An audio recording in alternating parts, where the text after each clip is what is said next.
Então, boa tarde, pessoal. Meu nome é Natália, eu sou gestora de parcerias do Inovativa e também responsável pela Inovativa Academy. E hoje, eu e a Tawane, junto com o nosso mentor, Fábio Novaes, vamos estar realizando a mentoria coletiva sobre modelagem de negócios e Product Market Fit. Bom, então as mentorias coletivas são atividades exclusivas para os ciclos, para as startups que participam dos ciclos de aceleração, tanto em Inovativa Brasil quanto em Inovativa de Impacto, do ciclo 2023.2, e elas acontecem semanalmente. Então, teremos aí mais ou menos 1h30 de mentoria, com tempo estimado para términos às 7 horas da noite. Para que possamos, então, acompanhar as sugestões de vocês e a presença de todos, a gente faz isso através do formulário de feedback. As mentorias, elas valem pontos para o ciclo de aceleração, então é imprescindível que vocês preencham um formulário para que ganhem esses pontos. Então, referente à mentoria que está sendo assistida. Porém, o formulário de feedback, ele só será enviado pelo chat após o término da fala do mentor. Então, vou repetir, o formulário de feedback vai ser enviado após a fala do mentor.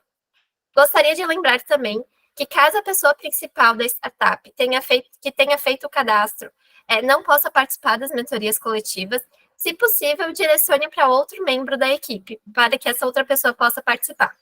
Caso nenhum membro da equipe consiga participar ao vivo das mentorias coletivas, permitimos que vocês assistam através do Academy pela gravação. Desse formato, a pontuação vale um pouco menos. A dinâmica da nossa mentoria coletiva, ela vai funcionar da seguinte forma. Então, teremos ali 45 minutos, onde o mentor vai estar apresentando o conteúdo, e depois a gente vai ter ali mais uns 30 minutos para perguntas e respostas. Então, durante a apresentação, vocês já podem ir mandando as perguntas de vocês aqui pelo chat, e a nossa equipe vai estar repassando para ele ao final da apresentação, certo? Bom, então agora a gente vai conversar com o Fábio, que é o mentor da mentoria coletiva de hoje. Então, o Fábio, ele é economista e administrador de empresas, formado pela Unesa, e bacharel em Direito pela UniOeste, gestor de inovação e tecnologia do programa RS Startup, é conselheiro econômico de empresas e governos, é especialista em mercado de capitais e gestão de PDI, e também mestre em políticas públicas de desenvolvimento pela Universidade Federal da Integração Latino-Americana. E hoje está aqui participando com a gente, representando o BGP Tecpar, que é uma instituição parceira do Inovativa. Então, Fábio, em nome do Inovativa, eu te dou as boas-vindas e passo a palavra aí para você. O palco fica todo seu. Bom, antes de tudo, eu gostaria de saudar todos os empreendedores, dizer da minha grata satisfação de voltar mais uma vez num momento especial, né, da trajetória, da trilha aí de um dos ciclos da Inovativa. Eu vou contar um pouquinho para vocês na sequência, bem rapidamente, a minha interação já de longa data com o programa. Enfim, então, reforço aí que é uma grande honra para nós estarmos aqui nessa tarde com vocês. Eu vou, desde já, partir para a minha apresentação, mas antes eu gostaria de aproveitar a oportunidade, já que a gente tem pouco tempo, né, para interagir, em função mesmo da quantidade de empreendedores que estão hoje, mas que vocês deixassem no chat de qual estado, de preferência de qual cidade, e se tiverem paciência, qual o segmento no qual vocês estão aí, no qual vocês estão militando, né? Então, deixa no chat aí que depois, à medida que a gente for transcorrendo o papo, eu vou tentando observar. Olha, estou vendo pessoal de São Paulo, de Criciúma, de Floripa, João Pessoa, Brasília, Rondonópolis, muito bom. Atibaia, São Paulo, legal, Floripa, Sampa. Se aparecer alguém do Rio Grande do Sul, do Rio de Janeiro, apareceu um gaúcho já. Apareceu um gaúcho. Vamos lá. Legal, porque isso dá chancela, né, a perspectiva do Inovativa de ser realmente um programa bastante capilar, né, de bastante relevância no país como um todo, dando oportunidade aos empreendedores dos 4 encantos participarem e se desenvolverem. Deixa eu começar minha apresentação aqui para vocês.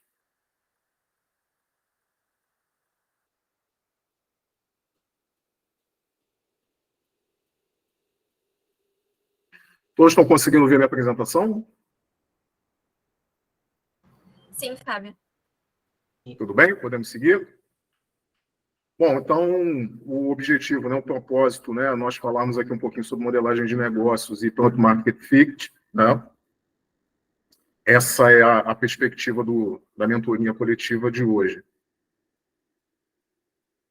Então, só para adicionar nessas informações iniciais que a Natália já passou para vocês, né, gostaria de também somar com um pouquinho da minha trajetória como empreendedor, tá? Além de estar à frente, né, da Born Global Partner, né, e todas as suas divisões. Eu também já militei no segmento de startups, curiosamente, né, não sendo formado especificamente em saúde, mas militei em 2 startups de saúde. Tá? Depois eu vou contar um pouquinho para vocês essa trajetória. Passei por um período... Né? Fábio, com licença. Pois não? Você está no modo da apresentação? Não, está aparecendo como se fosse para editar para a gente aqui. Opa! Eu acho que tem que colocar em modo apresentação. No próprio PowerPoint.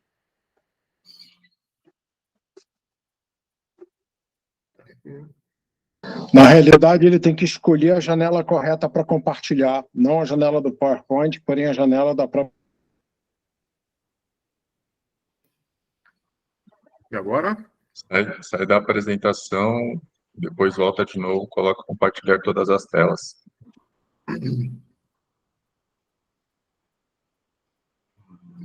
No Meet mesmo.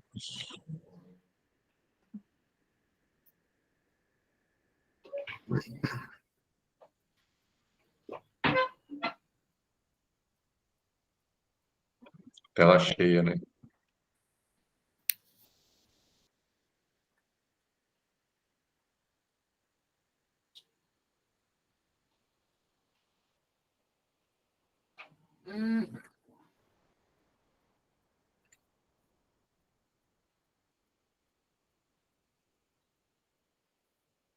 Agora sim.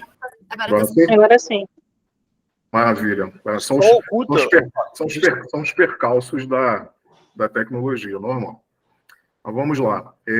Então, como eu ia dizendo, né? Então, tive essa experiência também pela área de entretenimento, né, no jornalismo voltado ao entretenimento de tecnologia e de gestão de negócios lá na Record News. E, ao longo dessa mais de uma década, né, acumulando aí mais de 11 mil horas de mentoria, né, em vários programas, não só como mentor, como avaliador também de projetos, mas um que me dá a grata satisfação de voltar sempre que posso, né, é o Inovativa Brasil. Assim, enfim, somos parceiros de primeira hora, enfim, então é sempre bacana a gente poder trocar essa ideia, tá? Bom, pessoal, o objetivo nosso, né, falar um pouco de modelagem de negócio e de Product Market Fit, né, mas eu começo com uma provocação que eu acho que é bastante importante para a gente levar em conta quando a gente está se debruçando sobre modelagem de negócio, sobretudo nos tempos atuais, né? Descobrir quem é o meu usuário, né, e onde ele está é uma decisão muito crítica, tá? E aí eu trouxe alguns aspectos, né, que eu considero como fundamentais para que o empreendedor, seja ele de qualquer segmento, ele possa considerar, né? Mesmo quem ainda está na fase mais de ideação, é importante considerar esses aspectos, tá? Hoje nós observamos um comportamento, né, dos indivíduos, né? Isso tem reflexo também no comportamento das empresas e até na formação dos mercados, né? Que é essa característica da hiperconectividade, né? Tudo está conectado. E aquilo que não está conectado não vai sobreviver por muito tempo, né? As pessoas estão hiperconectadas, os negócios estão hiperconectados, os países hiperconectados, então a hiperconectividade é um elemento fundamental. E como é que isso se reflete, né, na modelagem de negócio? Se o empreendedor não usar as ferramentas mais modernas, né, as ferramentas do hype para modelar a sua perspectiva de construção de uma solução, possivelmente ele vai estar fadado a muitas dificuldades e possivelmente a um insucesso. Tá? Então, não ter hoje uma base sólida tecnológica vai complicar muito a vida do empreendedor. Tá? E não se espantem, isso não é raro de acontecer. Um segundo aspecto que eu acho que é relevante, né, que é o fator geracional, e a gente tem que levar, como empreendedores, como tomadores de decisão, a gente tem que levar isso em conta, que é uma amálgama, né, uma mistura dessas duas gerações que permanecem e interagem, e quanto mais o tempo vai passando, a gente vai observando, os dados vão mostrando que é importante considerar não só, por um lado, né, essa geração mais jovem, mais recente, com outro comportamento de consumo, outro comportamento de identificação com as marcas e sobretudo, com as empresas, né? E essa geração, né, mais jovem, essa geração dos anos 2000, ela vai coexistir, né, com um aspecto muito curioso, né? A gente tem vivido, e os dados não só nacionalmente, mas como internacionalmente, estão sugerindo sempre que a longevidade, a expectativa de vida das pessoas está se ampliando, a qualidade de vida, na média, né, está se elevando, e as pessoas estão ficando mais longevas, estão demorando mais a sair do mercado de trabalho, por N razões, e a população está envelhecendo, né?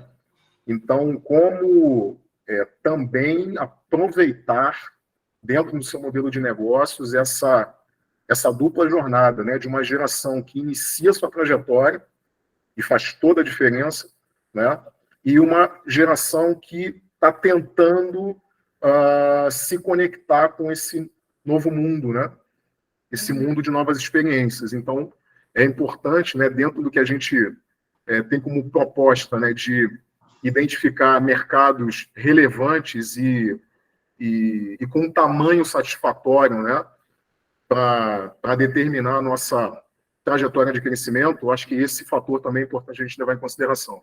Então, o fator geracional também é algo que eu destaco. Uma outra condição importante, né, é o famoso, né, fear of being logged out, né, que é o medo de se desconectar, de se deslogar, né. Então, como dentro do nosso modelo, nós vamos aproveitar essa tendência, esse comportamento dos indivíduos em não se sentirem confortáveis e à vontade em se deslogar. Isso passa pelo consumo, isso passa pela informação, isso passa pela educação, isso passa por uma série de instâncias, né, que precisam estar muito bem definidas e declaradas no nosso modelo de negócio. Né? Como é que a gente vai aproveitar esse conjunto de novos comportamentos para tirar proveito, né? Para tirar proveito dessa nova condição. E isso vai levar, né, essa incapacidade que nós, como indivíduos, consumidores, né, essa incapacidade da gente se deslogar e se desconectar, né, do mundo digital, né, ela também vai ter um efeito bastante grandioso, bastante impactante no que a gente chama hoje de imersão completa na marca. Tá? Então, o que isso quer dizer? Né? A marca, ela sobreviverá, um produto, um serviço, uma solução sobreviverá à medida em que a gente conseguir trazer uma experiência mais completa, uma imersão mais completa, tanto do ponto de vista desse universo digital, como também do universo físico, né? A pandemia, isso já é clichê, né? Muitos agentes do mercado, né, muitos analistas do mercado, muitos empreendedores dizem, né, que a pandemia acelerou esse processo de integração entre o físico e o digital. E o que a gente vê hoje no pós-pandemia é exatamente uma trajetória das empresas, né, das startups, né, tentando direcionar suas soluções para aproveitar esses dois universos, né, tanto o universo digital como o universo da experiência humana, né? como humanizar a experiência. Eu acho que se eu pudesse sintetizar num termo específico, é como humanizar o mundo digital que já está colocado à nossa frente, né? E isso também vai passar pelo efeito da integração da inteligência artificial nos nossos modelos de negócio. Tem um reflexo, né, no comportamento de consumo, tem um reflexo nas propostas de valor que são elaboradas, tem um reflexo em como a gente chega, se conecta e se mantém conectado com as marcas, né, se conectado com as propostas de solução das startups, enfim. Então, considerar esse efeito, né, qual o efeito da inteligência artificial, de que modo impacta, né, nos nossos modelos, eu acho que é também outro string, né, outro gatilho também importante para a gente poder considerar. E o último, né, mas não esgotando, né, outros que também possam também ser considerados, mas acho que esses aí, para a gente iniciar a discussão, é que se as soluções, né, demandadas por esse usuário e para onde ele está caminhando, elas precisam ter como seu componente o impacto e a sustentabilidade. O impacto do ponto de vista de oferecer uma solução factível, real e perceptível do ponto de vista do usuário, né? Se essa solução, de fato, gera uma diferença, gera um impacto concreto, né? Tem efetividade, né? De fato resolve alguma dor, né? E não só a promessa ou a expectativa de resolução dessa dor. E precisa considerar também o aspecto da sustentabilidade, né? E aí eu vou cingir nesse termo sustentabilidade, né, como os 3 elementos, né? Precisa ter, sim, um olhar para a viabilidade econômica do negócio, um olhar também para os aspectos, né, de como você lida com questões sociais e como você lida com questões ambientais, né?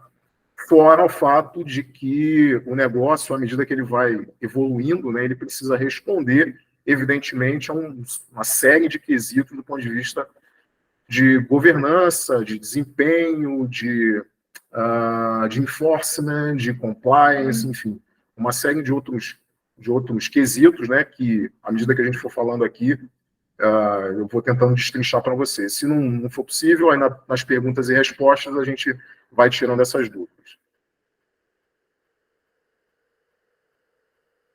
Bom, e para onde, né, à medida desse comportamento novo, né, levando em consideração esse conjunto de variáveis aí que eu coloquei para vocês, para onde os mercados estão caminhando? Tá? No ano de 2018, 2019, o Imperial College, né, de Londres, desenvolveu um estudo nos 5 continentes para levantar um conjunto de tecnologias, chamadas tecnologias disruptivas, né, e colocar essas tecnologias em perspectiva temporal, né, no horizonte de tempo de imediatamente até 10 anos, no horizonte de tempo até 20 anos, no horizonte de tempo 30 anos e no horizonte de tempo de 50 anos. Tá? Então, vocês estão vendo aí na tela, está pequenininho, né? Mas depois eu deixo esse material para vocês consultarem. Tá?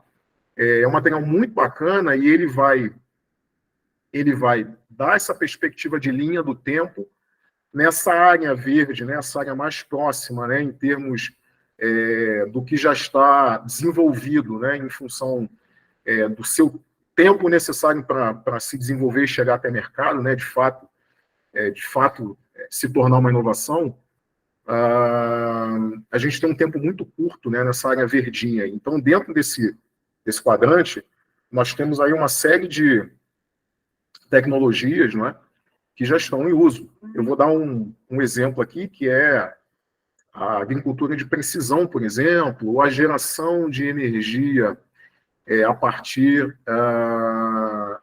de captação de captação em águas profundas, né, através dos cataventos, né, os cataventos eólicos, né, a energia eólica, que faz aí um trabalho de dupla captação, né, não só da energia eólica em si, né, mas também o movimento das marés, né.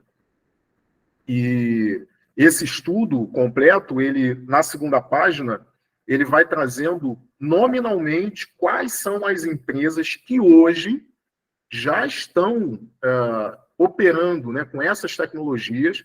Isso já é uma inovação.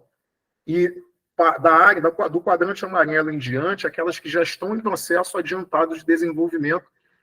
Então, assim, dá uma medida de para onde a tecnologia vai caminhando, para onde as oportunidades vão aparecendo, para onde novos mercados vão começando a se estruturar, e isso gera também oportunidades para todos nós que estamos militando, né, nesse ecossistema atualmente.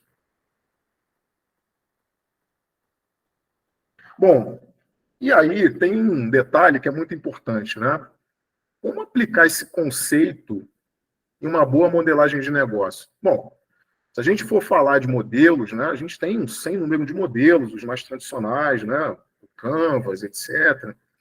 Mas eu, falando em Canvas, né, eu queria chamar a atenção para quem não teve oportunidade de ler ainda, mas para quem já leu essa obra, né, eu acho que vale muito a pena sempre resgatar essa obra do Stephen Blank, que essa obra foi escrita lá em 2005, né, os 4 passos da epifania, né, em que ele vai, sinteticamente, né, ele vai dizer o seguinte, né, que os empreendedores precisam ter, né, ser obcecados por mercados e usuários, né? E por que ele diz isso, né? Parece muito elementar, né, ele ter dito isso, e aí a gente vai ficar pensando, né, pô, mas isso aí eu já faço, né? Isso eu já faço no meu dia a dia. Mas o que ele traz de contribuição, uma das contribuições que ele traz, é mostrar para nós que o empreendedor não pode se deixar levar pelo toque de Midas. Toque de Midas é o inferno, né? É o grande abismo que todo empreendedor sempre cai na tentação de querer se aproximar desse desfiladeiro, né? Sempre o empreendedor imagina, né, que a sua solução, a solução imaginada é a única existente, ou que é a melhor à disposição, ou que o modo que ele faz é o melhor. Enfim, então, se não houver uma escuta ativa e uma imersão constante, né, não só se aproximando de mercados, novos mercados, e também dos seus usuários, se você não definir essas duas coisas, né, fica muito difícil de ter algum nível de prosperidade. E aí ele vai sintetizar, né, que a lógica do Lean Startup é, basicamente, né, olhar e compreender o usuário para, posteriormente, validar o produto, solução, e depois, aí, a partir disso, estruturar um negócio como um todo, né? Mas não é raro a gente encontrar quem queira, tem até uma charge, uma brincadeira, né, de pessoas que sempre querem calçar os sapatos antes das calças, né? Então, é muito curioso isso, mas é para a gente ter uma percepção de que o olhar para fora do que a gente imagina como mais adequado é sempre melhor do que levar a cabo aquilo que a gente imagina como solução e não necessariamente aquilo que o mercado quer, tá? Então, essa escuta ativa é fundamental.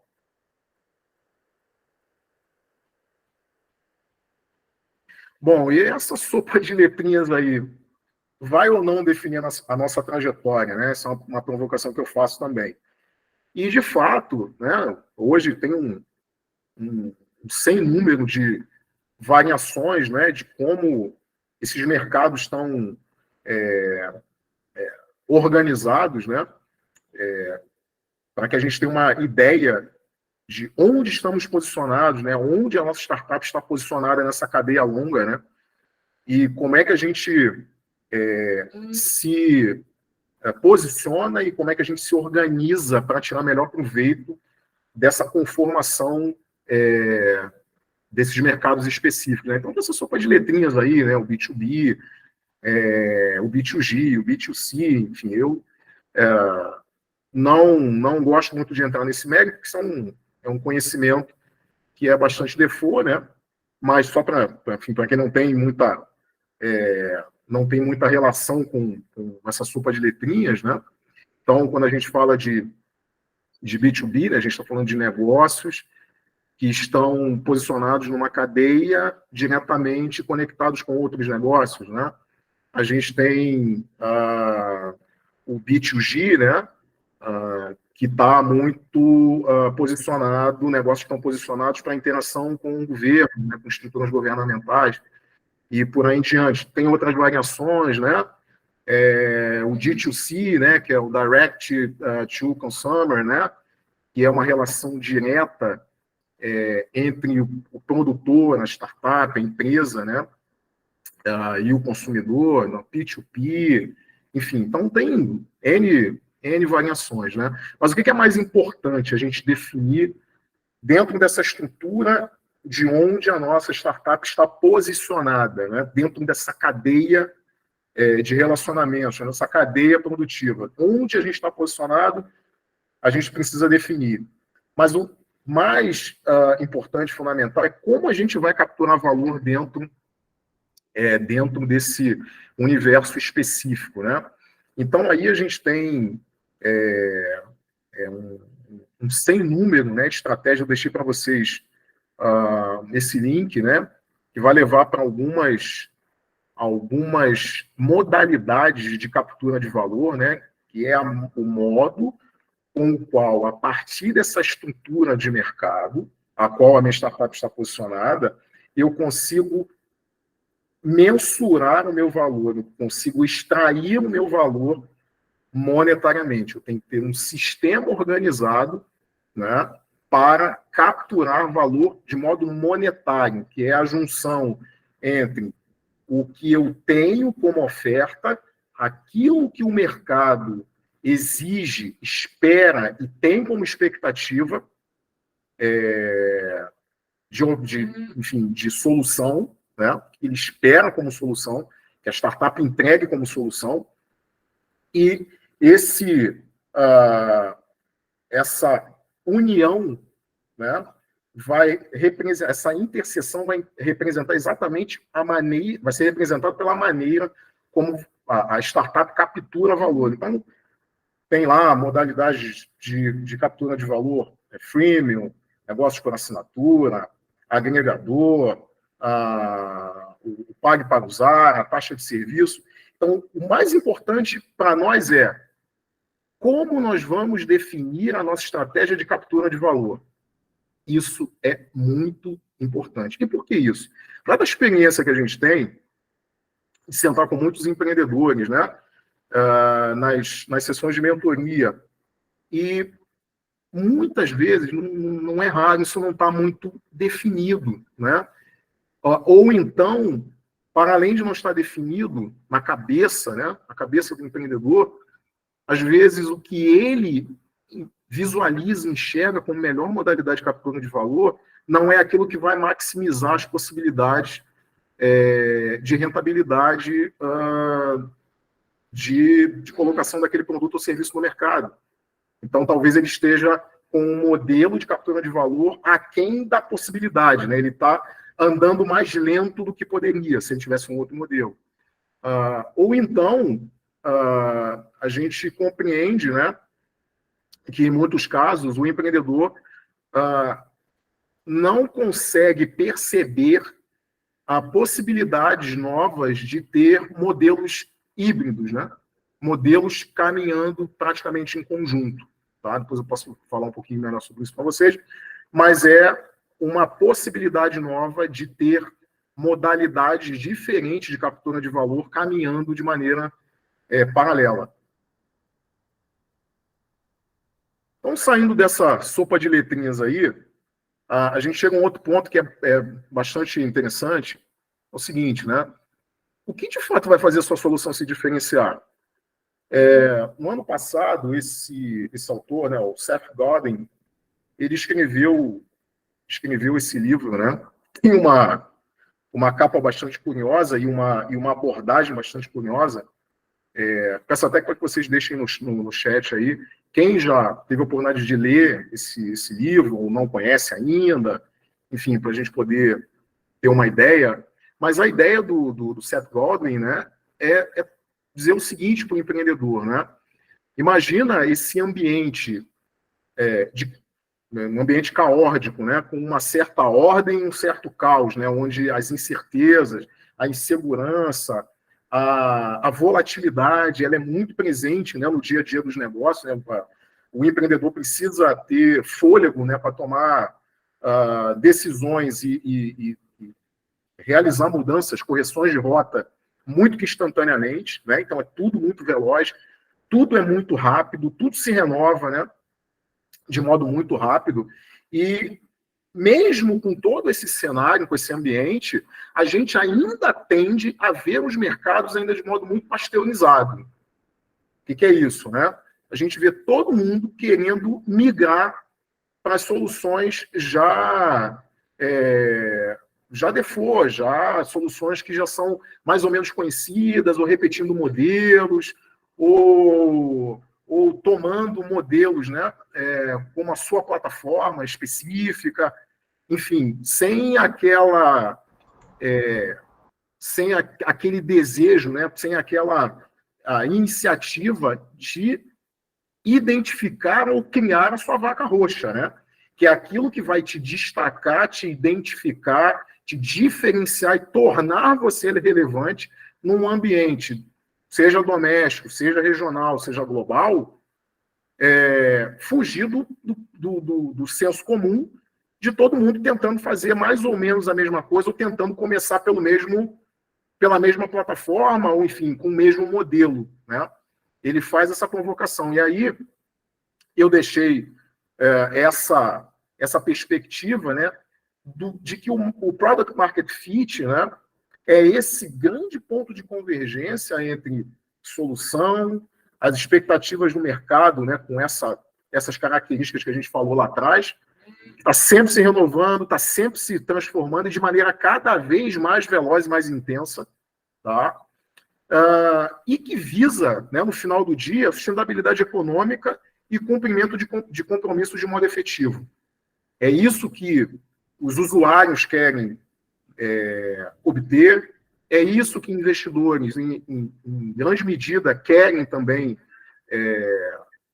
estar adiante, né, quando sentam com o empreendedor, querem enxergar e perceber claramente, né, esses compromissos bem definidos de modo efetivo, né, não são só promessas, mas são perspectivas reais, né, de cumprimento, né, a história da efetividade do mercado, né? Então, eu acho que o grande ponto é se o nosso modelo responde, né, a esse tipo de perspectiva. Não, a gente não está considerando questões ESG. Você está andando de lado. Minha tecnologia não é o estado da arte do que eu poderia fazer. Você está andando de lado, você está se tornando pasteurizado e deixando de criar a sua relevância. Então, se eu pudesse sintetizar num termo, eu diria que é relevância, né? Como ser relevante num mundo tão pasteurizado. Bom, e dentro dessa história toda, né, a gente consegue pensar num modelo alternativo, num formato, num framework alternativo para a gente pensar modelo de negócio, que não seja aquele lugar comum, né, do Canvas e tal. Existe os modelos já mais clássicos e consagrados. Tem alguma outra estratégia? Foi pensando, e aqui, né, tem um público que é um público que vai, né, são empreendedores, né, que estão militando nessa arena, né, dos mercados mais tecnológicos, né, mais ligados à deep tech, tem outros que estão mais em mercados tradicionais, tem outros que estão, né, militando, né, na seara de negócios de impacto.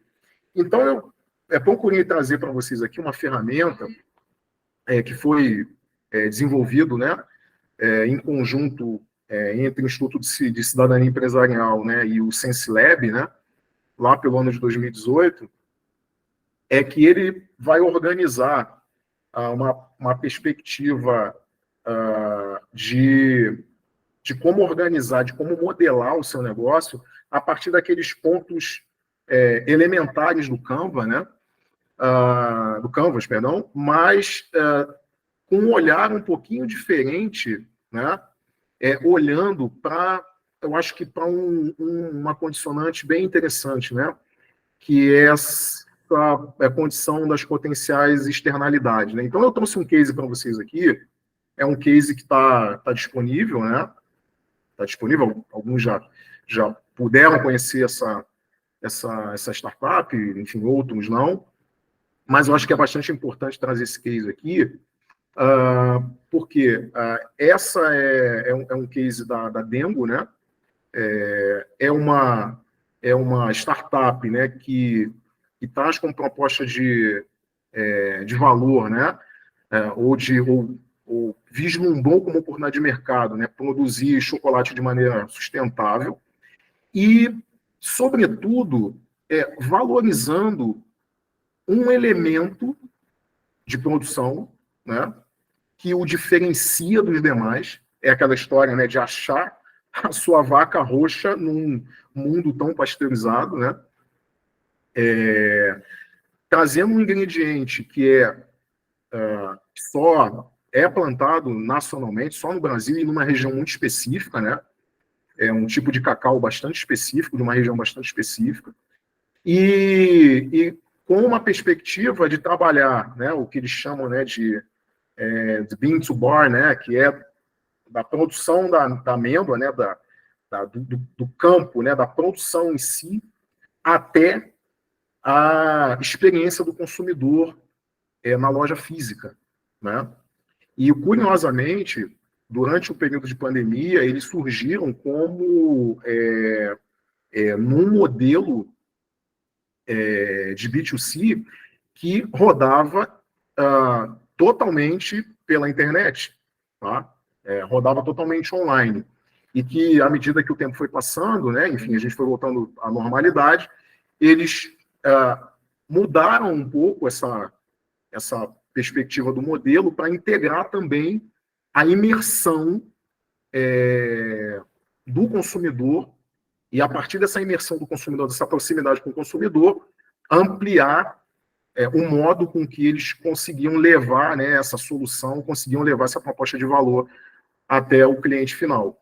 Um outro aspecto interessante, né, desse novo modelo é considerar como elemento-chave, né, dentro da proposta de valor os seus parceiros, né? Então, você tem, sim, parceiros-chave que vão te auxiliar em algumas estratégias específicas, por exemplo, a interação com as universidades, com os centros de pesquisa, né, vem no sentido de melhoramento da capacidade produtiva, né, melhoramento de como lidar com o fruto, de como mitigar o efeito de pragas na lavoura, enfim, trazer ciência, trazer mais tecnologia para melhorar a parte produtiva, né? E com isso a qualidade do produto ofertado, né? E isso condicionaria a Dengo a restringir o número de fornecedores, de modo que ela pudesse garantir um nível de serviço, um nível de qualidade para responder a essa necessidade do público que ela se conecta, né? Que é um público de classe A, de classe AB. Tá? E aí ela coloca no centro do debate, ela coloca os seus fornecedores como um elemento decisivo da proposta de valor, sem os quais a proposta de valor não faria sentido, ela não teria relevância, né, como eu falei. E aí, logo aqui no rodapé, né, onde vocês estão vendo ali potenciais externalidades, né, tanto do ponto de vista negativo quanto do ponto de vista positivo, né, eles vão falar, né, eles acabaram organizando, né, essas externalidades, né? De modo que, do ponto de vista negativo, né, a gente tem essa presença, né, de um fungo específico naquela lavoura ali, que acaba atrapalhando a produtividade, por isso que eles têm, né, essa relação com centros de pesquisa, com as universidades, laboratórios das universidades da região, da região do sul da Bahia, enfim, enfim, de outras praças, né, como, por exemplo, lá em Santa Catarina, no sentido de tentar mitigar esse risco, né, que essa praga oferece para as plantações. O baixo engajamento dos produtores, então, colocaram os produtores, né, no centro do debate, é o que vai garantir o nível de serviço, né, e a qualidade, enfim, do produto, para que ele, de fato, se destaque como produto premium, né. E do ponto de vista positivo, né, eles colocam lá o capital natural, né, enfim, utilizando um ingrediente especificamente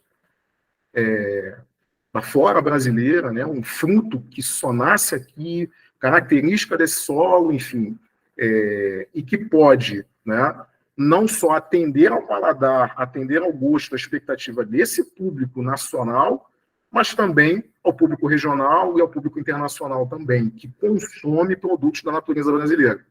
Então, essa perspectiva é bastante interessante, eu deixo esse case para vocês aí, posteriormente mergulharem mais, conhecerem mais de como dentro do modelo, né, a gente traz a contextualização do problema, como a gente trata, né, as intervenções feitas, a questão das externalidades, a questão da proposta de valor que vai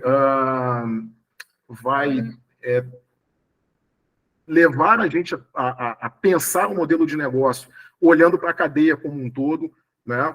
Quais são os seus parceiros, ou o seu parceiro estratégico decisivo, aquele sem o qual o seu negócio não opera, não roda, não tem como gerar crescimento. Então, esse é um modelo novo que eu deixo para vocês, enfim, investigarem um pouquinho mais. Pô, beleza, mas sair do óbvio não é fácil. E aí eu vou trazer muito rapidamente para vocês uma experiência como um empreendedor, né? E que começou a fazer sentido de uns anos para cá, como é muito difícil da gente sair do óbvio, né? Como os modelos de negócio, né? E essa busca, né? Por esse ponto, por essa definição característica, né? Do produto mais adequado ao nosso mercado, né? Como gerar produtos, serviços, soluções que sejam mais alinhados com a expectativa do mercado e dos usuários. E isso não é muito óbvio, isso não fica muito claro assim no primeiro momento, né? Então, eu estou trazendo a experiência para vocês, né, que eu tive com esta startup, tá? No ano de 2014, essa é uma startup do Rio de Janeiro, surgiu de uma iniciativa de 3 amigos, né? Um da área do direito, outro da área de tecnologia e o outro da área de business, né? Que tinha ali uma participação com o pai, né? Num outro negócio, né? De família e tal. Então, esses 3 empreendedores se reúnem e começam a modelar o negócio do Doutor Já, né? Doutor Já, lembrem-se, em 2014, 2013, 2014, foi um período em que muitas soluções de marketplace de atendimento em saúde começaram a surgir. E nessa esteira de aproveitar a maré, eles empreenderam nessa trajetória do Doutor Já. Ocorre que, num primeiro momento, os dados, né, que acabaram sendo refletidos pelo posicionamento e o modelo de negócio que foi escolhido, não refletiu o que se esperava. Então, veja, o nome já é bastante intuitivo, né? Quando a gente olha doutor, o que a gente pensa? A gente pensa em médico. A gente pensa em médico. A percepção do usuário é médico. Então, dentro dessa plataforma, eu vou encontrar médicos, vou encontrar consultórios de diversas especialidades médicas que eu possa encontrar consultas a valores acessíveis. Essa é a mensagem que se passou. Esse foi o Product Market Fit que foi delineado naquele primeiro momento. Olha, a gente vai conectar profissionais, não profissionais de saúde, né, mas médicos com os usuários. Então, essa foi a primeira perspectiva.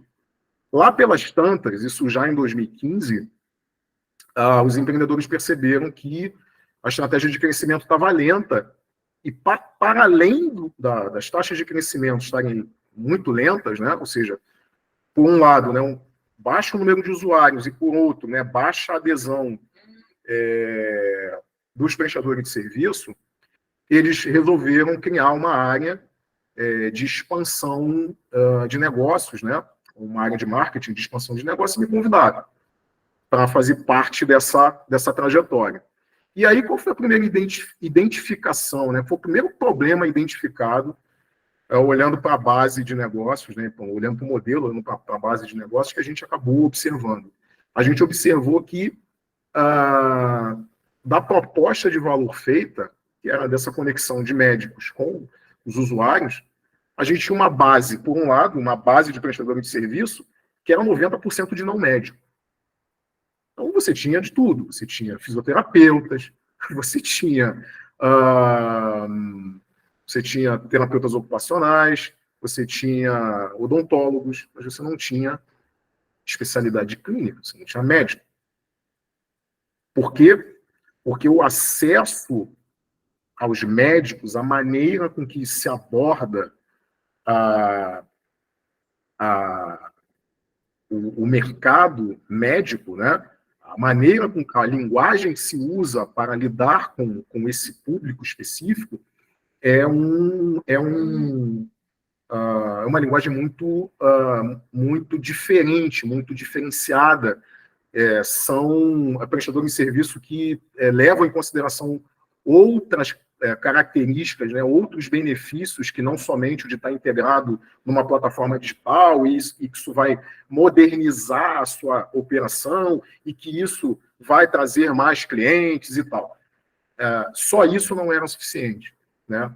Um estudo de mercado, né, um estudo de campo precisou ser feito ao longo, mais ou menos, de 6 meses para a gente compreender efetivamente qual era o nível de percepção desse usuário, por um lado, né, que não demandava consultas médicas, mas, de todo modo, acabava usando a plataforma para se conectar com os não médicos, e, por outro lado, entender pela perspectiva dos médicos quais eram os pontos de resistência, quais eram os pontos de melhoria que eles identificavam como importante para que eles estivessem integrados na plataforma. Não foi um trabalho fácil, foi um trabalho muito árduo, e que o resultado, né, foi que a gente conseguiu aumentar a base de médicos, né, em cerca de 65%, enfim, 60% a 65%, e reduzir a base de não médicos, né, que era lá dos seus 90%, a gente ficou ali com uma base de não médicos de mais ou menos 20% até ela se exaurir. Então, foi um trabalho que demorou mais ou menos uns 2 anos e meio, né? Eu me afastei um pouco antes dessa transição, mas até onde eu acompanhei, né, esse modelo de negócio, né, que era um B2C, né, um B2B 2C, focado, né, por um lado, numa assinatura, né, um plano de assinatura por um lado, e numa taxa fixa por outro, né, mas que não compreendia as expectativas dos prestadores de serviço por um lado e as expectativas dos usuários por outro, ou seja, não compreendia esses dois estratos do mercado, isso fez com que a empresa demorasse a decolar. 2 anos e pouco depois que isso já estava ajustado, a empresa perdeu o bonde. A empresa perdeu a trajetória, né? Perdeu aquela maré positiva, né? Enfim, perdeu o compasso. E nessa história, né, de perder o compasso, ela ficou muito para trás dos concorrentes. E a última notícia que eu tive, a notícia mais recente, é que a empresa está bem ainda tentando se reencontrar. Não conseguiu, de fato, ganhar mercado, ganhar escala e definir concretamente o seu posicionamento, o seu product market fit, de modo que conseguisse capturar valor. Tá?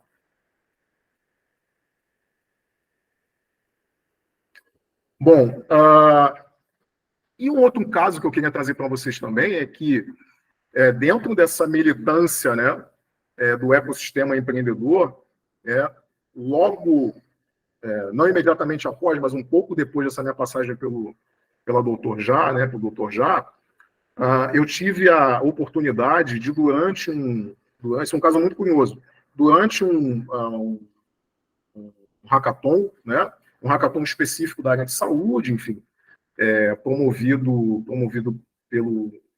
por uma instituição, né, ligada à Universidade do Quebec, né, e que organiza esses momentos para tentar elaborar soluções técnicas, né, para o setor de saúde, né.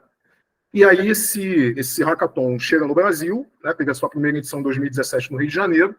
Eu recebo o convite para mentorar, e lá eu conheço 2 médicos, um oncologista que trabalha na rede privada e um outro que atua no setor público, né? Um médico do setor público juntamente com um engenheiro. A gente começa ali no processo de mentoria com eles.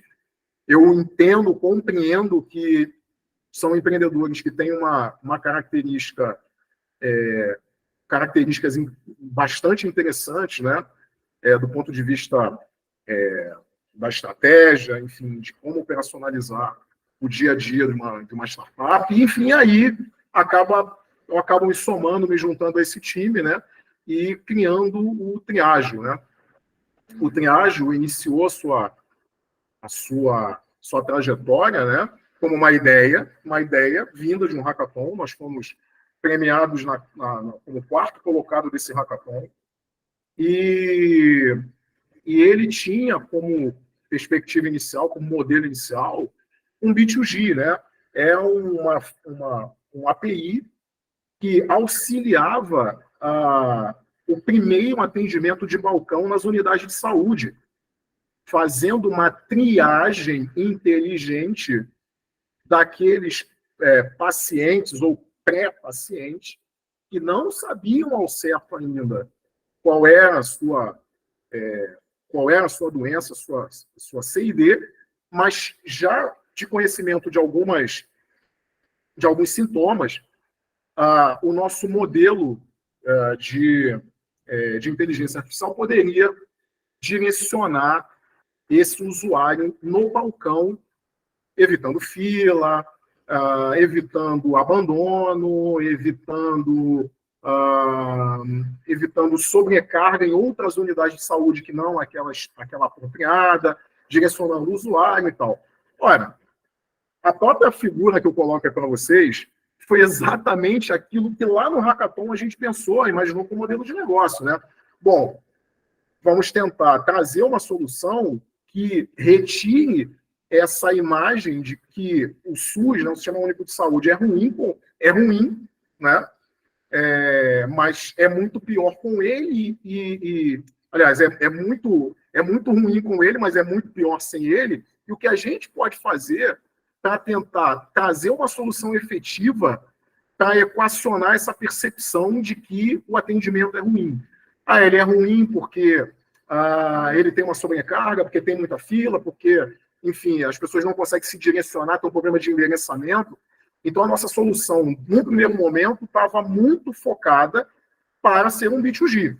Mas, ao longo da trajetória, de várias mentorias, de programas de mentoria que a gente participou, se entendeu que existia uma dor diferente, uma dor nova, e que a gente não havia identificado com precisão, né?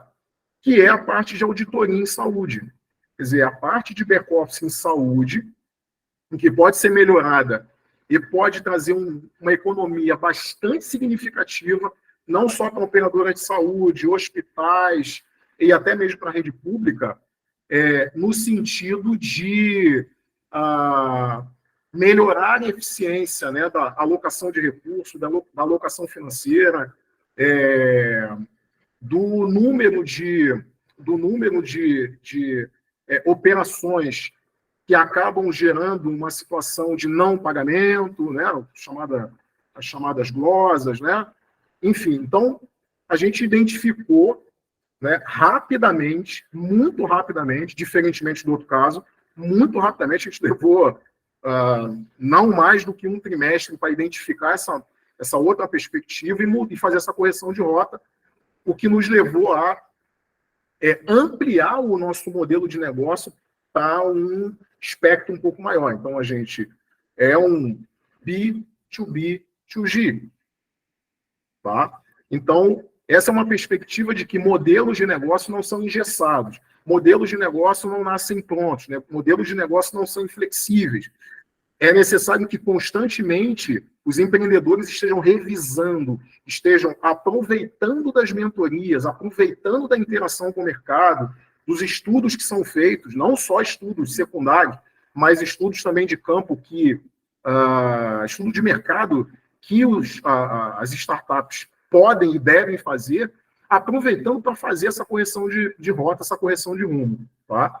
Então, eu queria trazer aí esse outro case, enfim, que eu vivenciei na pele e que certamente é a dor de muitos empreendedores aqui e certamente de muitos outros também.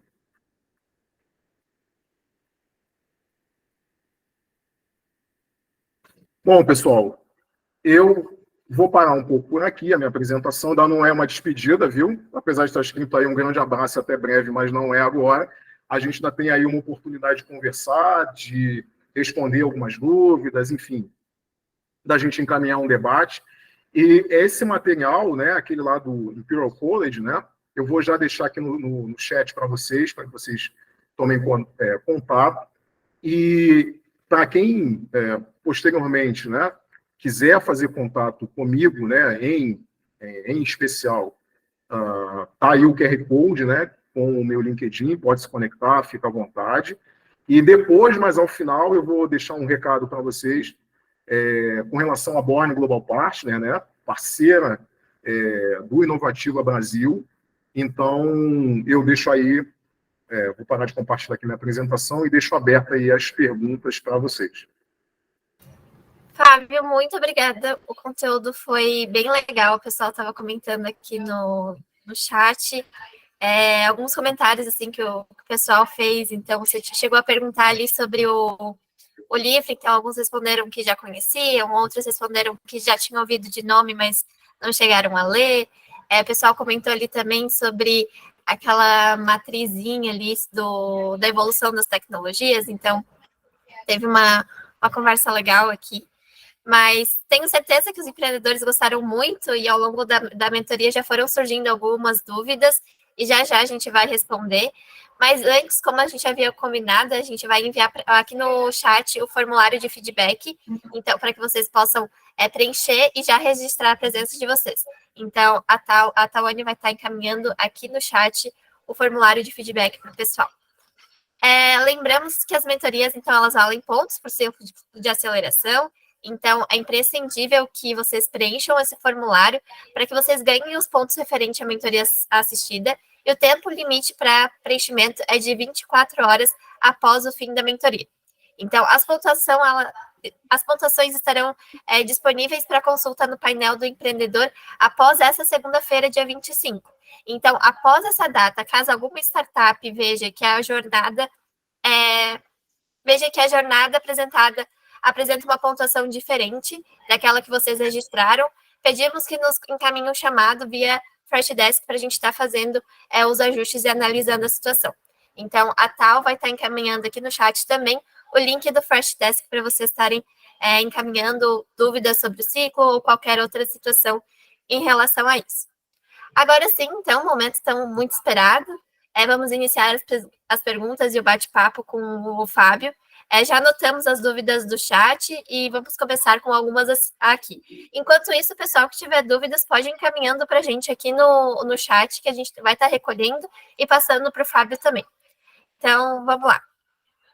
A primeira pergunta é da Jéssica, da Mutuá Plataforma de Conexões Locais. E ela pergunta: em projetos que o foco é o território, temos uma grande diversidade de usuários nos territórios. Como definir qual o melhor usuário a focar em uma fase de validação do produto? Eu acho que a perspectiva que a Jéssica trazendo, se eu compreendi bem, bom, primeiro, né? Antes de tudo, a gente tem que compreender o seguinte. Lembra-se do toque de Midas que eu falei anteriormente? Acho que a gente tem que se lembrar sempre desse mantra, né? Há startups que vão nascer, se desenvolver sob a perspectiva de negócios mais locais. E vão ter muito sucesso com isso. Muito sucesso. Tá? Haverá outras que vão ter uma perspectiva mais regional. Ok? E outras que têm, sim, uma possibilidade de ter um impacto mais global. Então, não é nenhum desserviço, né, eu limitar a minha atuação uma determinada zona, num determinado território. Esse é o primeiro aspecto. O segundo aspecto, que, como a Jéssica perguntou, definir esse usuário é a tarefa-chave, a tarefa principal. Mas tem uma coisa que eu acho que sempre os empreendedores já têm em mente. Você tem um conhecimento, ainda que muito superficial, muito parco, ou muito pouco consolidado, de como não de quem é o seu usuário, mas de como ele se comporta. Para além de conhecer onde ele está, é saber como ele se comporta. Então, veja que sempre na minha fala, eu trouxe a perspectiva de conhecer o comportamento do seu usuário. Então, para você ter essa visão mais clara, não há modo melhor do que você fazer uma imersão no universo desse usuário. Então, como é que a gente... E aí vou trazer a minha experiência, né? Lá da triagem. A gente passou 3 meses tomando café da manhã, almoçando, lanchando, jantando, fazendo ceia com médico. Com médicos envolvidos com operadores de saúde, com gestores públicos de saúde. A gente passou o tempo todo conversando com esse público. A gente viveu, respirou a vida dessa gente. A gente fez um mergulho, de fato, e assim, a gente não explorou só dados que a gente já conhecia, ou da experiência dos sócios, né, por já serem médicos. A gente foi para campo, a gente foi para o hospital, a gente foi para a operadora de saúde, a gente foi para campo para viver. E isso deu uma medida mais concreta se o nosso mercado seria um mercado só local, se a gente ia ficar só no Rio de Janeiro, se a gente ia conseguir, de algum modo, extrapolar para São Paulo. Veja que durante os primeiros 3 anos, tá? A operação ficou muito restrita a Rio de Janeiro e São Paulo. E no segundo para o terceiro ano, a gente já estava em Porto Alegre, em Santa Catarina. Então, a gente já mudou de região. Isso, desde a minha saída, né, eu saí em 2020, né, ali no iníciozinho da pandemia, já ganharam mais musculatura, já ganharam mais capilaridade, então, Centro-Oeste, enfim. Então, conhecendo o seu usuário, o seu mercado, a partir de uma imersão muito profunda. E no dia a dia a gente não consegue ter essa possibilidade. É muito difícil. Eu sei que é muito difícil. O empreendedor não para. Ele vai muito utilizar a sua experiência pregressa para fazer isso. Mas eu acho que é uma maneira que você vai ser mais eficiente se for por esse caminho. Não sei se eu consegui responder a Jéssica, né? Isso. Acho que foi ela que colocou um joinha aqui agora. Temos uma outra pergunta, então, agora, da Isadora Santos. E ela diz: é normal a startup começar com um modelo que não é o mais rentável e aplicar variações da solução para outros modelos, como o B2B? Não é raro isso acontecer. Você começa num modelo, e aí, vamos lá, vamos relembrar, né? E aí, mais uma vez, eu chamo a atenção para isso, parece um mantra, né? Parece um mantra, mas é verdade. Evitem o toque de Midas. Evitem isso. É a beira do abismo. Então, isso vai refletir na nossa conduta de como a gente reconhece esse ponto de interseção que eu coloquei ali para vocês, né? Que é a perspectiva dos principais autores e que o mercado como um todo valida isso, esse ponto de interseção entre a expectativa e a entrega. Esse meio, né, essa conexão vai ser representado por esse ponto chamado de Product Market Fit. Ele pode não estar ainda bem definido, né, mas é o que vai te permitir, né, ter uma trajetória de crescimento. É aquilo que você consegue definir previamente que vai te dar uma certa sustentação ao crescimento do negócio. Embora não seja raro, a gente sempre, à medida que o tempo vai passando e que a gente vai experimentando essa trajetória de crescimento, a gente vai alterando esse modelo de negócio e principalmente a captura de valor. Lembre-se que eu falei anteriormente, né? A gente começa sempre com um formato de captura de valor. E a partir do momento que a gente ganha um pouco mais de musculatura, a gente vai vendo a oportunidade de adensar, de melhorar essa captura de valor, colocar mais um formato de captura de valor. Sempre digo, né? O destino de uma startup não veio escrito numa pedra. Você pode e deve mudar, né? Aquela ferramenta que eu mostrei para vocês, né, que o ICE e o Sense Lab, né, trabalharam, eles levam em consideração o Canvas e traz lá dos anos 90 o que a gente chamava de teoria da mudança, né? É quão rapidamente você, num cenário caótico, consegue implementar uma solução nova viável, de maneira veloz, e que te permita atingir um objetivo. Então, mudar faz parte do jogo, não tem jeito. Legal. Agora a gente tem uma pergunta aqui do Ricardo Azenelivich, acho que é assim que fala. Ele fez uma pergunta simples aqui. Como chama aquele framework que você mostrou naquela modelagem de negócio da Dengo? Acho que tinha a fotinho da Dengo e um frameworkzinho ali do lado. É Model C. É um nome bonito. Né? Model C. Boa, modelo C. Aí por que modelo C? Por que modelo C? Baseado em uma modelagem focada no consumidor, focada no teu público, para quem vai consumir. Essa foi a perspectiva. É o Model C. É uma junção entre a modelagem Canvas, que a gente está mais habituado, né, do Lean Startup, né, e a teoria da mudança. Legal. Para quem estava na mentoria da semana passada, já ouviu esse nomezinho também. Então, já surgiu esse assunto lá também, mas legal reforçar.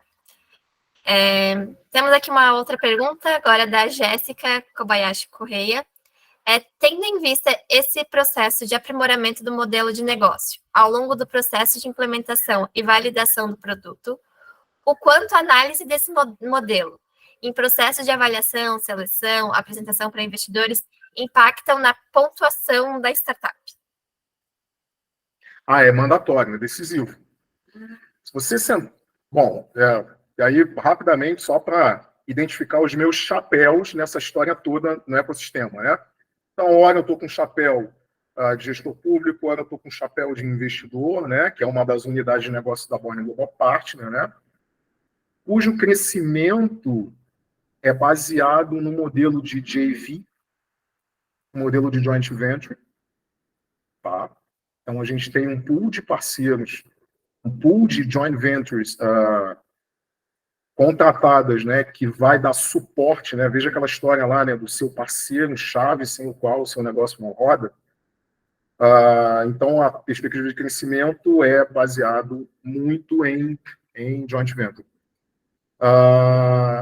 E por que isso? Porque, ora, a gente também está com um chapéu de investidor, ora, você está com um chapéu de empreendedor.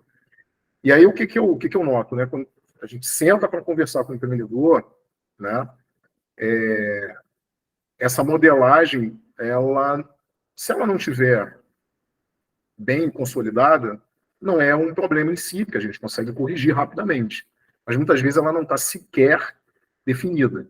Então, perde-se muito tempo em se encontrar, né, exatamente a solução mais adequada para o usuário que vai te trazer a perspectiva de melhor rentabilidade. E isso vai se conectar diretamente à sua captura de valor. Qual modelo de captura de valor que você vai escolher? Né? Então, não ter esse modelo definido, quando você senta com os mentores, ou, enfim, com potenciais parceiros, no primeiro momento não é um problema, mas ao longo do tempo, se você não tiver a capacidade, né, os seus sócios, enfim, a startup como todo, não tiver a capacidade de fazer as mudanças necessárias para rapidamente corrigir um rumo e se integrar no mercado, você pode ter a experiência que a doutor já teve, né, que patinou, perdeu o foco, perdeu o bonde, perdeu o momento e ficou pelo caminho. Legal. Desculpa, Natália, só para fechar essa ideia, esse quesito é um valor fundamental para investidores, sim. Sim. Pontua sim. E você ganha relevância se tiver isso melhor desenhado, melhor definido. Boa. Agora temos uma aqui da Pipe Dome, acho que é assim. Gestor de tarefas e CRM. Ele diz: tenho 14 clientes pagantes. Posso considerar meu produto com PMF definido? Seria esse o número para saber se chegamos? Muito bem. Qual o nome? Qual o nome do empreendedor, nosso colega? Tá Pipe Dome, gestor de tarefas. Acho que é o nome da startup. Tá bom. Sou eu, John Lennon. Como? Qual é o seu nome? John Lennon. John Lennon. Grande John. Bom, aí a gente escapa para uma outra seara. Mas veja, você tem 14 clientes pagantes. Não sei ainda qual o seu modelo de captura de valor. Tá? E se o seu modelo é um B2C. Não compreendi bem. São B2C. É um B2B. É um B2B. É um B2B. É um CRM. B2B. Legal. Então, assim, o que vai responder a sua sustentabilidade econômico-financeira, e aí a gente escapa para uma outra seara, tem que fazer conta. Tem que fazer conta. Agora, qual é a grande questão? A grande questão é você observar como se comportam essas 14 empresas que você atende. A dor que você hoje está atendendo é uma dor. E sem a sua existência, eles sobrevivem? Se você não for capaz de responder isso, não vai nem para a planilha. Muda logo. Por quê? Porque é aquela questão que eu falei anteriormente. Se tornar relevante significa você ser a vaca roxa no pasto e o cara que... O cliente, o consumidor, que olha para você e fala: nossa, aquela é minha vaca roxa. Ali é o cara que resolve a minha dor. Sem essa vaca roxa no meio do pasto, eu não consigo sobreviver. Então, se o negócio que ele tem só sobrevive com aquilo que você entrega, você é relevante. Então, já dá uma medida do comportamento do seu usuário. É olhar o comportamento. Então, essas 14 empresas têm um comportamento linear que você consegue identificar características similares, opa, estamos no caminho certo. Elas não têm características similares. Opa, eu preciso rever. Preciso encontrar características similares no meu usuário para definir um comportamento.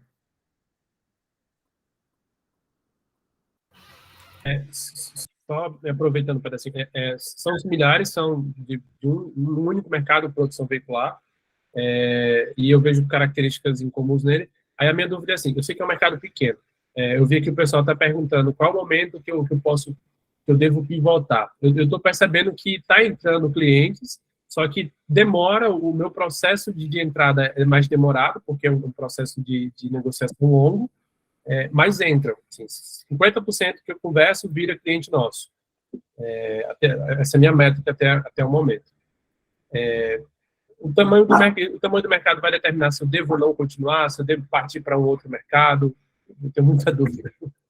Qual é o racional, John? Qual é o racional? E aí eu amplio nessa resposta para todos os nossos colegas empreendedores que estão aqui. Qual é o racional? Se você identifica características comuns no seu cliente, é possível que esse cliente exista em outros lugares. Quanto mais homogêneo é o comportamento do seu cliente, maior é a sua taxa de sucesso fora do seu espectro normal, de onde você consegue alcançar hoje. Por quê? Porque certamente, em algum lugar do planeta, alguém está pensando em fazer, ou já está fazendo o que você fez. E fez em função de identificar características comuns num determinado público, determinado usuário. Quanto mais heterogêneo é o teu usuário, imagina, né? Imagina se você tiver que fazer no teu modelo de negócio concierge, que é um atendimento não é premium e nem diferenciado, é um atendimento de concessão específica para o teu usuário a todo momento.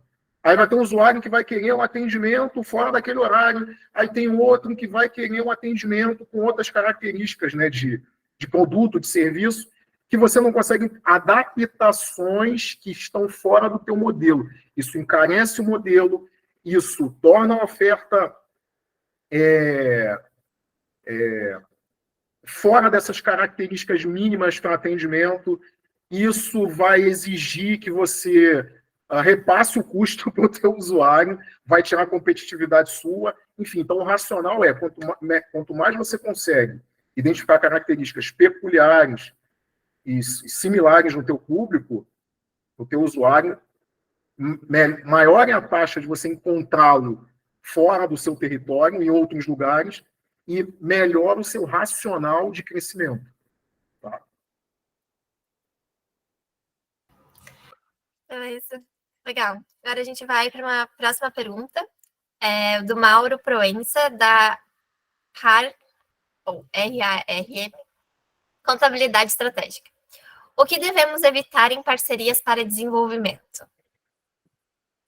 Desculpa, não compreendi a pergunta. O que devemos evitar em parcerias para desenvolvimento? Bom, aí eu não compreendi se é parceria para desenvolvimento tecnológico, enfim, mas vamos parcerias de um modo geral, e aí eu entro nessa característica específica de parceria tecnológica. Tá? Desenvolvimento tecnológico, seja lá qual for. Tá? Bom, parceiros são elementos, né, do seu modelo, sem os quais o seu modelo não pode obter crescimento. Então, tenho isso em mente? O meu parceiro é aquele sem o qual eu não consigo crescer. É esse parceiro que eu tenho que ir atrás. Não é a parceria pela parceria. Então, eu vejo muitas startups que têm uma perspectiva de dizer o seguinte, né?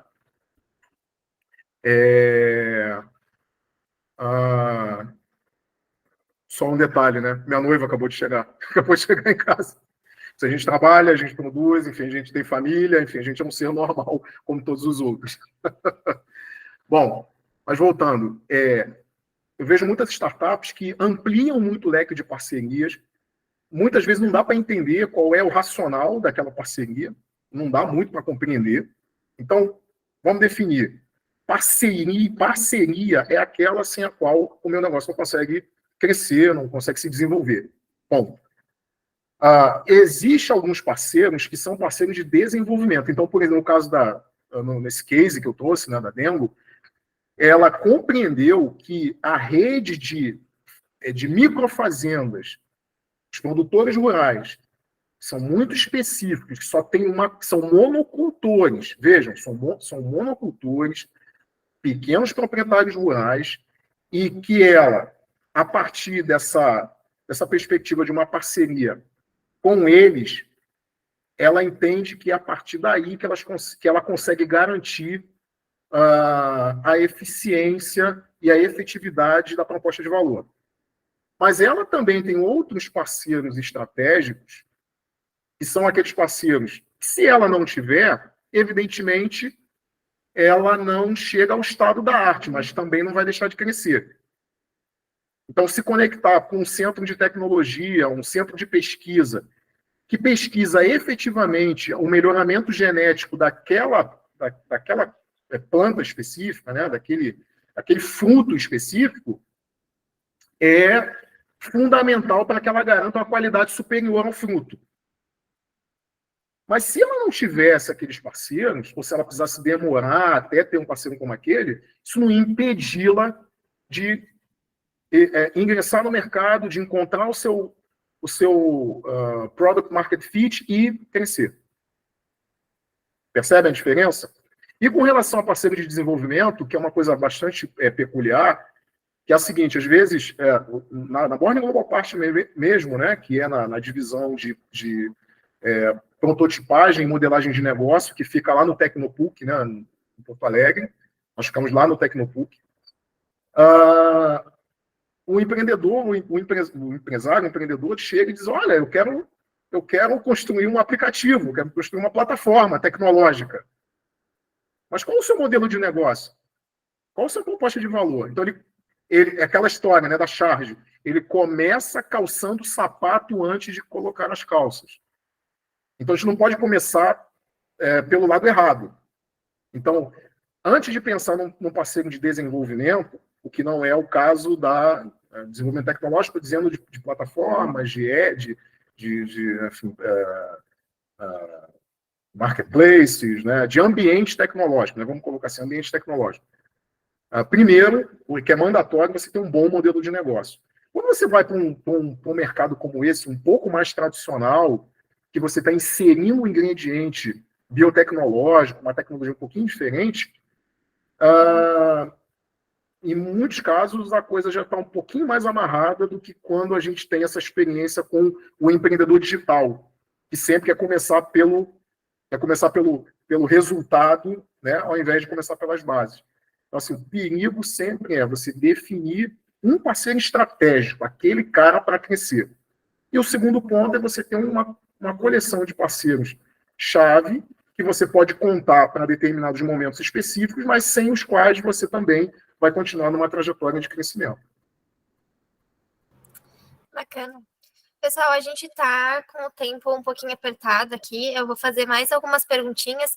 Fábio, se você puder responder de uma forma mais rápida aqui, te agradeço para conseguir responder as dúvidas. Esse é um momento difícil, porque dificilmente as mentorias coletivas a gente vai conseguir sanar todas as dúvidas, sempre vai ficar dúvida para trás, mas, enfim, vocês têm contato do Fábio também, então, qualquer coisa, eu já estou colocando aqui o Fábio à disposição, mas, enfim.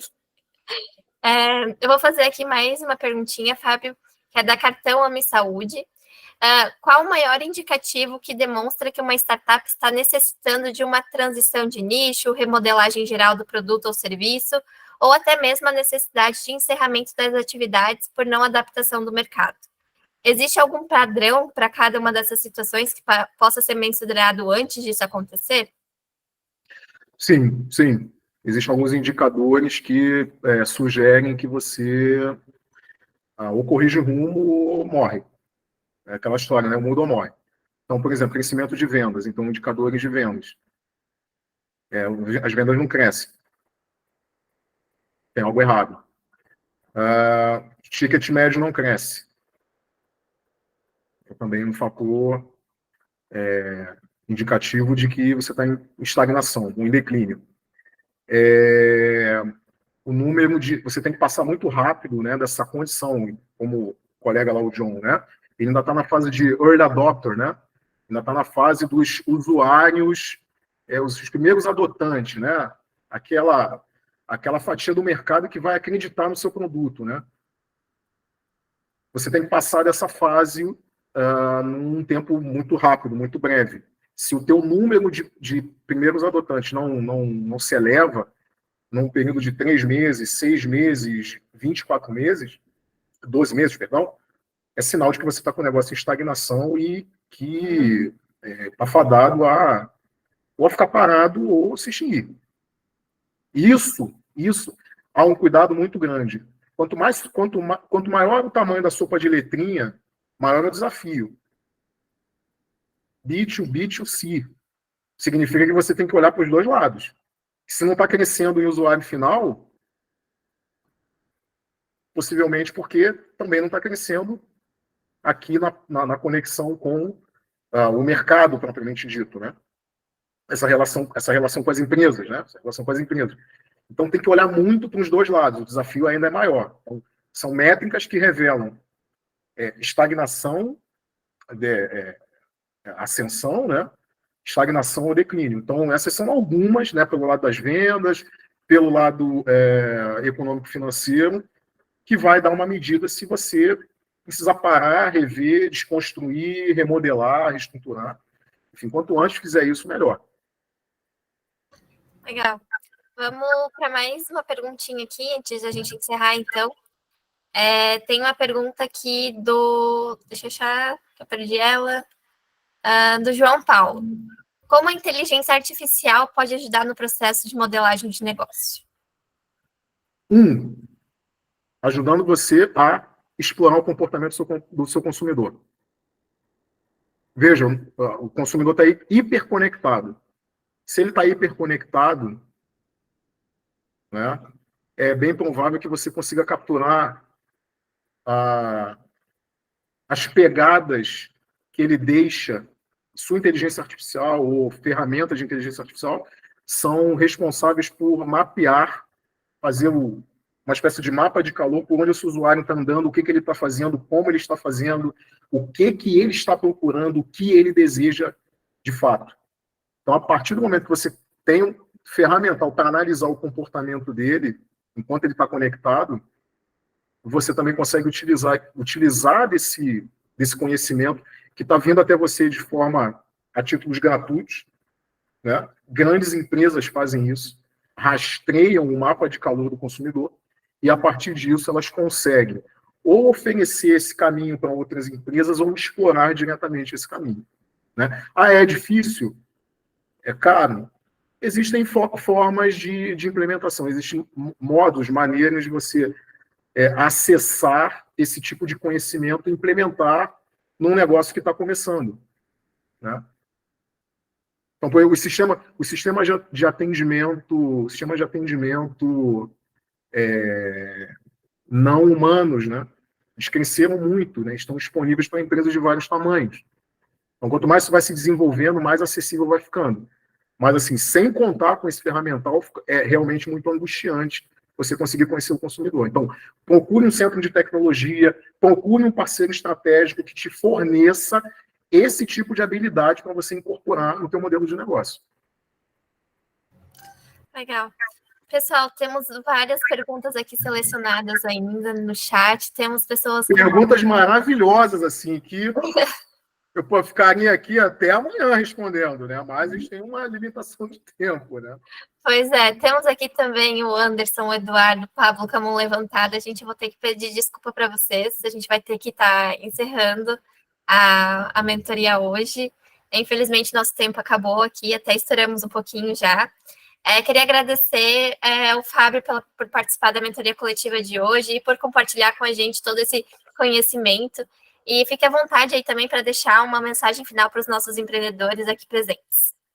Maravilha, Natália. Mais uma vez eu reforço o meu agradecimento, né, de estar junto com vocês aqui nessa tarde e noite, né, para a gente revisitar conceitos que vocês muitas vezes já viram, outros não viram, enfim. Nunca é possível que todos estejam na mesma página, né? Mas eu queria deixar um recado e uma mensagem. O recado é que, como parceiro do Inovativa, né, e em nome da Born Global Partner, depois, com o time do Inovativa, né, eu vou engendrar uma estratégia de fazer chegar a vocês essa informação, enfim, pelos canais competentes. Nós, da Born Global Partner, né, e especificamente a TecPar, né, que é a divisão de prototipagem e modelagem de negócio, a gente vai oferecer para o público, né, do Inovativa, né, os empreendedores Inovativa, um tempo para que vocês possam se conectar, não só comigo, como o João e a nossa equipe lá de Porto Alegre, para a gente ter um papo, e assim, é um papo bem direcionado, bem concreto, para responder, por exemplo, uma pergunta bem específica, que seja do ponto de vista de modelagem de negócio, para a gente ajudar vocês a sair dessa zona de transição, né, desse abismo, né, e, enfim, ou melhorar, ou sair dessa zona de estagnação, ou mudar, enfim, tentar trazer alguma melhoria prática para vocês. Então, a gente está se pondo à disposição. Vou deixar também, eu acho que vai ficar mais fácil, vou deixar esse material com o time do Inovativa, né, material lá do Imperial College, né, e outros materiais, para que eles possam distribuir para vocês, enfim, para vocês poderem ter isso em mãos, enfim, sempre visitar, enfim, e poder consultar. E também me coloco à disposição no LinkedIn, quem quiser se conectar, quem quiser me fazer essa pergunta por lá, enfim, ou bater um papo, bater um papo. Olha, vamos parar um tempo aí e trocar uma ideia? Vamos. Então, estou me colocando à disposição de vocês, que acho que é um papel que a gente tem como mentor, como parceiro, efetivamente, se colocar à disposição antes, durante e depois do programa. Então, agradecer pela atenção de vocês, espero ter respondido as perguntas, que o encaminhamento que eu dei tenha sido relevante, e a gente se vê aí em breve, num próximo momento. Valeu, Fábio. Bom, aos empreendedores, então, a gente vai reforçando aqui que o formulário está sendo que estamos enviando agora, tá? A Tal vai enviar aqui no chat de novo. É a principal ferramenta para a gente coletar as percepções de vocês, o que vocês estão achando, o que vocês estão gostando, o que vocês não estão gostando, enfim. E também para entender um pouquinho, né, a percepção de vocês em relação ao formato das mentorias e coletar a presença de vocês também. Então, a avaliação de vocês é extremamente importante para que a gente possa entender como a programação de hoje foi para vocês e para suas startups, e assim como também para repassarmos depois esses feedbacks para o Fábio, para ele também entender um pouquinho o que vocês acharam disso. Então, para reassistir a mentoria, a gente vai deixar a gravação da mentoria lá no Academy, então lá dentro do plataforma.inovativa.online, lá dentro da plataforma do Inovativa, no módulozinho do Academy, vocês vão encontrar as gravações das mentorias coletivas.